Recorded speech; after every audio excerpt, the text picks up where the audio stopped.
اس کی حیرانی اور بےتابی پر وہ خود بھی حیران ہو رہا تھا۔ وہ کچھ بھی نہیں بولے، بس خاموش بیٹھے رہے۔ مجھے انہیں دیکھ کر بہت دکھ ہو رہا تھا۔ وہ بہت عجیب کیفیت میں مبتلا تھے۔ وہ مجھے بہت بے چین اور بیکل سے دکھائی دے رہے تھے۔ ان کا انداز اس شخص کا سا تھا جس کا سب کچھ لٹ چکا ہو۔ اور ہاں، جب انہوں نے مجھے خدا حافظ کہا تو ان کی آنکھوں میں آنسو ہی آنسو تھے۔ کیا واقعی آپ سچ کہہ رہے ہیں؟ لیکن مجھ سے تو کبھی کسی نے اس بات کا ذکر نہیں کیا۔ اس کے لہجے میں عجیب طرح کی خوشی کا عنصر کھلا ہوا تھا۔ میرا خیال ہے انہوں نے صحیح کیا۔ وہ سوچتے ہوں گے کہ آپ کو پتہ چلے گا تو آپ ڈسٹرب ہو جائیں گی۔ ہاں شاید۔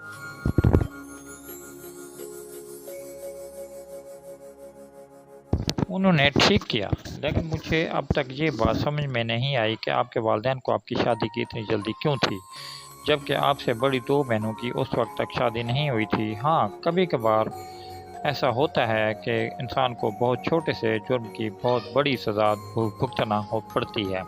میرے ساتھ بھی یہی ہوا۔ اس نے دھیمے لہجے میں ساری بات بتا دی۔ ساری بات سن کر وہ اتنا شرمندہ اور نادم ہوا کہ کچھ دیر تک اس سے کوئی بات بھی نہ ہو سکی۔ وہ تو جیسے سکتے میں رہ گیا تھا۔ میں سوچ بھی نہیں سکتا تھا کہ میری وجہ سے آپ کو اتنا… کہتے کہتے اس کی آواز بھرا گئی۔ مجھے اب چلنا چاہیے۔ وہ کھڑی ہوئی۔ میں آپ کو بالکل نہیں روکوں گا، لیکن جانے سے پہلے یہ ضرور بتانا چاہتا ہوں کہ میں نے اپنی بیٹی کا نام آپ کے نام پر کیوں رکھا ہے۔ اس لیے کہ یہ نام آج بھی میری رگوں میں خون بن کر گردش کر رہا ہے اور میرے دل کی ہر دھڑکن اس نام کی گردان کرتی ہے۔ میں جانتی ہوں۔ اس نے بڑی مشکل سے جملہ ادا کیا اور پرس کو مضبوطی سے تھام کر بیٹے کی تلاش میں نظریں دوڑائیں۔ وہ سامنے کھلونے کی دکان میں کھڑا شوکیس میں بند کھلونے دیکھ رہا تھا۔ اور ارمغان بیٹا، تم یہاں کیا کر رہے ہو؟ جلدی چلو، مجھے پہلے ہی دیر ہو چکی ہے۔ آج مجھے امی کے گھر بھی جانا ہے۔